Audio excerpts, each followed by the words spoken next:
Vous êtes salarié, à la recherche d'un emploi, dirigeant ou tout simplement curieux du monde de l'entreprise, vous êtes au bon endroit.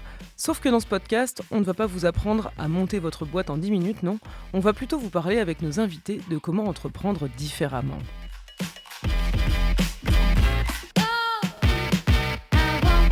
On se pose souvent la question, qui dirige une entreprise ? Est-ce que c'est le patron ?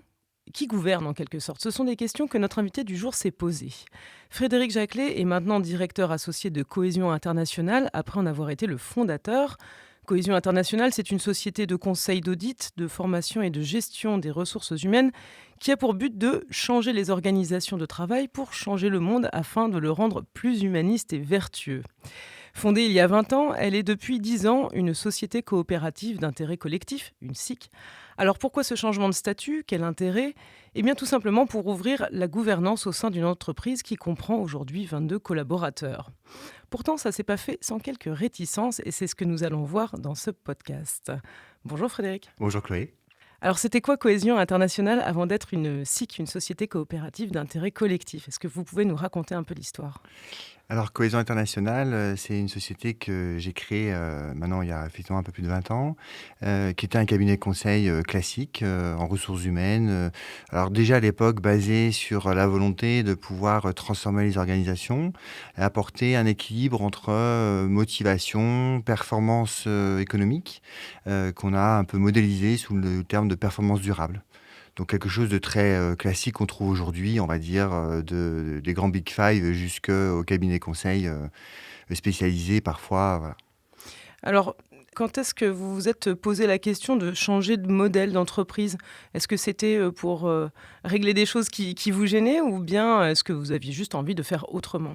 Alors dès le début, en fait, j'avais envie de faire autrement puisque le concept de démarrage, c'était de créer une société qui fédérait des consultants qui avaient les mêmes valeurs et qui prenaient l'humain dans les organisations comme entrée de base et pas l'économique. Donc l'économique au service de l'humain et pas l'humain au service de l'économique.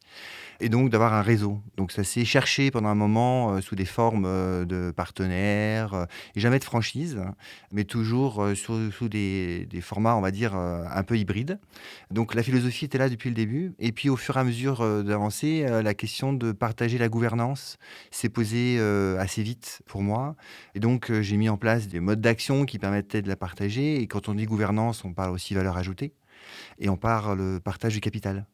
Et donc, on a poussé un peu les curseurs jusqu'à ce que ça grince et que finalement, ça fasse, on va dire, un palier. Hein. C'est une question de maturité aussi collective parfois. Et donc, à ce moment-là, la question se posait de se dire, on est arrivé là où on pouvait arriver, mais il y a les deux facteurs principaux qui coincent. Le premier, c'est quand je suis partenaire ou quand je suis salarié, pourquoi je travaillerais et je m'engagerais complètement alors que c'est pas ma société et pas mon capital. Donc, j'ai l'impression quelque part de donner de la valeur à un patron. Et donc, c'est qui le patron ? Et la question de gouvernance, elle est centrale par rapport à cette relation, finalement. Hein. Puis la deuxième chose, c'est la question de la motivation, c'est-à-dire, c'est mon projet, c'est pas mon projet, comment est-ce que je m'intègre dans un projet qui est dirigé par quelqu'un d'autre ? Voilà. Et donc, cette relation de subordination qu'on trouve dans le salariat classique ou qu'on trouve dans la question managériale ou du leadership, ça m'a percuté quelque part. Mais ça tombait bien, c'était exactement les points, on va dire, de réflexion qu'on avait dans le réseau à l'époque. Très rapidement, vous avez choisi un modèle SIC. Pourquoi ce modèle-là plutôt qu'un modèle SCOP, par exemple ? Alors, il y a deux éléments. Société coopérative d'intérêt collectif, c'est d'abord une société de projet. C'est-à-dire que ce qui relie d'abord, c'est le projet. C'est pas seulement les moyens. Donc ça, c'était vraiment important. C'est un modèle qui est très ouvert. Ça veut dire qu'il y a des parties prenantes qui sont associées et qui ont de la valeur. Donc, par exemple, aujourd'hui, notre cabinet comptable, il est associé. Donc, il est forcément engagé plus que s'il était un simple fournisseur. Voilà. Et on peut ouvrir comme ça aussi à des collectivités. On peut ouvrir à d'autres personnes. Donc, il y a quelque chose qui tourne autour de la question de le projet est plus important que la confiscation d'une valeur ou d'une partie individuelle, même si chaque individu doit s'y épanouir. Avec une vraie volonté de s'ouvrir aussi vers l'extérieur et de ne pas rester qu'entre soi. Exactement, hein, c'est cette question, ça nous donne la possibilité de s'ouvrir. Et puis, il ne faut pas se mentir, hein, sur une gouvernance sur mesure. En fait, quand on est en SIC, on n'est pas contraint sur les statuts. Donc, on dessine en fait la gouvernance de la meilleure manière qu'il soit. Pour revenir à ce changement de statut, justement, pourquoi vos collaborateurs ont peut-être eu des doutes à un moment donné sur ce changement? Ah bah, au moment où j'ai poussé la gouvernance, dans les faits, on va dire de façon très pragmatique et où je me suis confronté un peu à ces questions de se dire: «Non mais nous on veut bien partager, on veut bien participer à la gouvernance, mais on n'est pas patron» et cetera. Beaucoup n'ont pas cru que la coopération pouvait se réaliser.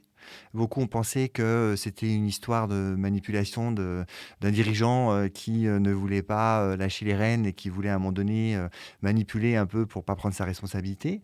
Or c'était pas le projet. Moi, je suis pas un homme de pouvoir au sens, de garder la hiérarchie, hein. Je suis un homme de distribution et de puissance de projet collectif. Voilà et donc, bah, et dans le projet, certains, alors que je l'avais annoncé en disant: «On va trouver une forme collective» et puis moi je m'engage à transférer les actifs de la société à cette nouvelle structure ou au changement de structure qu'on va faire.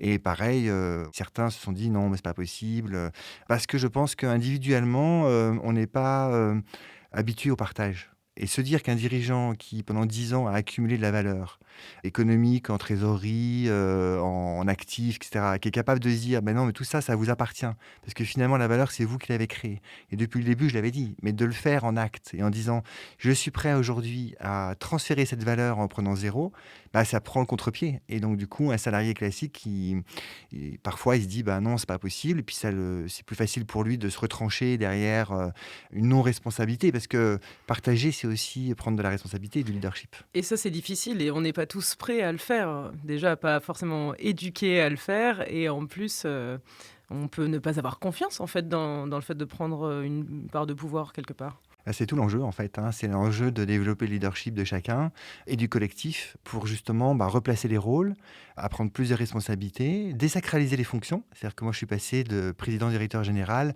à, simple, associé on va dire et aujourd'hui, selon aussi dans le travail du quotidien, je peux être, le chef de projet et le patron d'une activité ou d'un projet et en même temps le même jour être on va dire, entre guillemets «le subordonné» d'un autre chef de projet qui a une mission. Donc, il faut avoir cette souplesse et de se dire ce qui est important finalement, c'est pas la responsabilité que j'ai ou que j'ai pas, c'est la prise de responsabilité pour le collectif et être capable de négocier cette zone, des fois difficile, hein, entre l'intérêt collectif, le bien commun et la volonté ou la motivation individuelle. Oui et de se dire qu'on incarne un rôle, une fonction à l'intérieur de tout ça, une fonction qui est peut-être mouvante et polyvalente en fonction de ce qu'il y a à faire. Et c'est vraiment là l'enjeu en fait, c'est de se dire à un moment donné, le rôle, est, on va dire, il est différent de ce que je suis. Donc c'est pas il me définit pas. Oui, c'est pas personnel. Si en plus vous avez quelque Exactement. chose à reprocher à quelqu'un pour X raison, vous n'êtes pas, en train de l'attaquer, au plus profond de lui-même, quoi. Oui, alors chez nous, on bannit le mot reproche. Il y a Oui, jamais de reproche. vous avez raison, Voilà, il y a toujours une, mais c'est intéressant parce que c'est justement là que ça se joue. C'est-à-dire que, tout à fait. dans un rôle de subordination, il y a des reproches parce qu'on se sent, attaqué ou on se dit que, son collaborateur, il fait pas le job et cetera. Alors que là, on est vraiment plutôt dans une logique toujours alors je dis pas que c'est, toujours, réussi, hein, mais en tout cas, on est toujours en train de chercher la question de, comment le rôle peut mieux se faire, comment on apprend ensemble, on accepte les erreurs, c'est même presque une obligation parce que pour apprendre, il faut chuter. La vraie story, on va dire souvent qu'on présente, des patrons ou des leaders qui ont réussi et cetera. En fait, c'est pas vrai, hein. Ils se sont tous cassés la figure, sauf qu'on veut pas le mettre en avant. Nous, on met plutôt en avant ça. C'est on dit: «OK, on apprend, on reste pas coincé sur un échec, mais on apprend». Voilà. Il faut apprendre de ses erreurs, ça c'est certain. On parlait, du rôle et des fonctions de chacun à l'intérieur de Cohésion Internationale. Ce qui me venait à l'esprit, c'est que j'avais l'impression, que vous étiez une espèce de somme d'indépendants, mais c'est pas vraiment le cas, en fait. Ah non, on est associés, hein. Une SIC, c'est une société collective, donc on est associés. Ça veut dire que Cohésion Internationale, aujourd'hui, le capital appartient aux associés. Et les décisions sont prises sur les associés. Alors, on a un système de gouvernance particulier puisqu'on a mis en place une gouvernance par cercle. Comment ça Heu marche une gouvernance par cercle? et bien, une gouvernance par cercle, c'est qu'en fait, les sujets de gouvernance ou les sujets qui doivent être décidés sont répartis dans un périmètre qu'on appelle un cercle, qui est défini avec des redevabilités et le cercle décide pour tout le monde. Et chacun peut intervenir dans le cercle s'il le veut, en périphérie, ou peut donner une contradiction ou dire moi je suis pas d'accord dans vos décisions et ça permet de discuter. Mais tant que ça discute pas, ça avance. Donc c'est très agile et ça avance. Par exemple, on a une direction de communication dans un cercle, hein, cette direction de communication, elle décide pour l'ensemble de la coopérative des orientations de la communication. On a revu là par exemple notre logo, notre plateforme de marque. C'est ce cercle-là qui a décidé. Bien sûr, il coordonne, il présente, mais en tout cas, ceux qui sont pas dedans parce qu'ils n'ont pas le temps et c'est bien normal, on peut pas être partout, et on n'a pas forcément envie non plus, on n'a pas les compétences et ben, pour le coup, on accepte le résultat du cercle. Voilà. Alors, on parle d'horizontalité, en fait, finalement, Exactement. dans le fonctionnement quotidien de l'entreprise. Vous avez mis en place un système de rétribution de chaque individu en fonction de ses tâches accomplies. Est-ce que vous pouvez m'expliquer un peu comment vous vous partagez le gâteau, en fait, tout Exactement. simplement? Alors, notre philosophie, c'est, la démocratie nous va très bien, mais la vraie démocratie, hein, la démocratie athénienne, c'est-à-dire un homme, une femme, une voix et on va dire, une rétribution juste, partagée en fonction de la valeur ajoutée. Donc on a beaucoup travaillé sur, c'est quoi la valeur ajoutée? Est-ce que c'est le temps? Est-ce que c'est la compétence? Est-ce que c'est ce que ça dégage en termes de valeur ajoutée économique, dans une mission auprès des clients? Qu'est-ce que ça coûte? Et donc, on a une norme interne, de valeur ajoutée qui n'est pas le temps, mais qui est la compétence et qui est, rapportée à l'économie et chacun contribue dans sa tâche. Il a une responsabilité, donc on déplace, en fait, la question du temps, à la question de la production et de ce que ça apporte et donc chacun a une responsabilité, une redevabilité et pareil, on n'est pas dans la personne, mais dans le rôle et chaque mission, que ça soit, par exemple, des éléments de formation, de conseil, de production, d'ingénierie, on a découpé, en fait, les grandes activités et chaque activité est rétribuée et en fonction de là où on intervient dans une mission ou dans l'activité, la valeur économique qui est partagée est redistribuée et on a une partie, bien évidemment, pour la recherche et développement et une partie, pour, la gestion, on va dire, quotidienne, de la société, parce que ça a des coûts.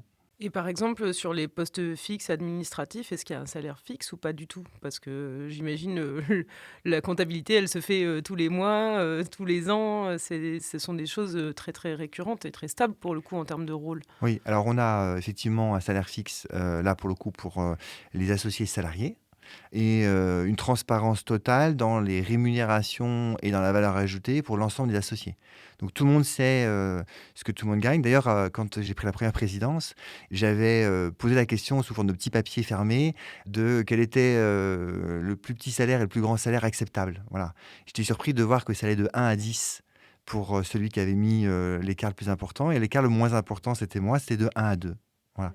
Donc, on fait en sorte, en fait, aujourd'hui que l'économie puisse permettre à chacun de bien vivre et d'ailleurs, on est en train de réfléchir, depuis quelques années, et ça va déboucher parce que quand la réflexion est lancée, c'est une question de temps et de maturité, à un revenu, universel qui permettrait de se dire que finalement notre écosystème, il dégage de la valeur ajoutée, qu'on ne peut pas mesurer parce que ça ne se mesure pas de façon analytique, hein, c'est systémique et que cette valeur ajoutée de base, eh ben, doit être redistribuée auprès de tout le monde avec un revenu universel, de base qui sécurise en fait l'activité et qui est beaucoup plus vertueux. Parce que surtout dans notre métier, hein, dans le conseil, on voit bien que, on n'a pas des marchés parfois qui sont très longs, donc il y a une certaine incertitude. Donc il faut, sur le plan entrepreneurial accepter ça.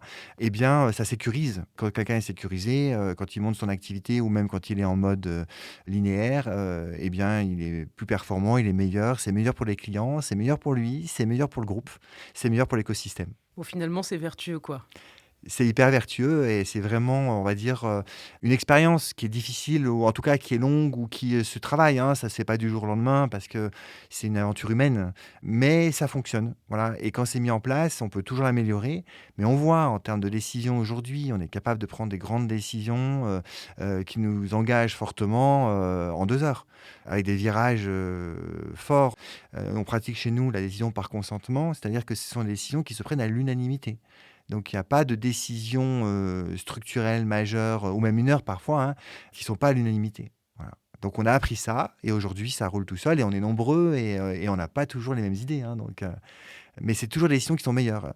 Pour une anecdote, dans les premiers, ce qu'on appelle chez nous les conseils coopératifs qui sont comme les conseils d'administration, j'ai des convictions donc forcément, je crois à un certain nombre de choses. J'ai posé des décisions auxquelles je croyais vraiment. Eh bien, j'ai fait l'expérience que non seulement on n'a pas décidé comme je le voulais, sur le fond, hein, que c'était vraiment différent, que les autres ont fait l'expérience que j'étais capable de dire, ben, en fait, j'ai porté quelque chose, mais puisqu'on a trouvé une autre solution, ben, on y va. Et moi, j'ai fait l'expérience que c'était l'édition qui était meilleure qualitativement, voilà, et qui en plus ne me gênait pas. Voilà. Donc c'est vraiment une expérience de dirigeant à faire. Le jeu en vaut la chandelle. Merci beaucoup, Frédéric. Avec grand plaisir. Merci d'avoir suivi ce podcast. Il a été réalisé main dans la main avec l'Union régionale des SCOP Auvergne-Rhône-Alpes. On les remercie. Et quant à moi, je vous dis à un prochain épisode. Copeco est un podcast produit par l'agence Tam Tam en partenariat avec l'Union régionale des SCOP et des SIC Auvergne-Rhône-Alpes et chacune des structures invitées. À la présentation, Chloé Rigler. À la coordination, Christine Calderou. À la réalisation, Simon Moulin et Pierre François. Un podcast enregistré au Studio Griffon. Si vous avez aimé cet épisode et que vous souhaitez vous aussi changer l'entreprise, n'hésitez pas à le partager et à le noter sur votre appli de podcast.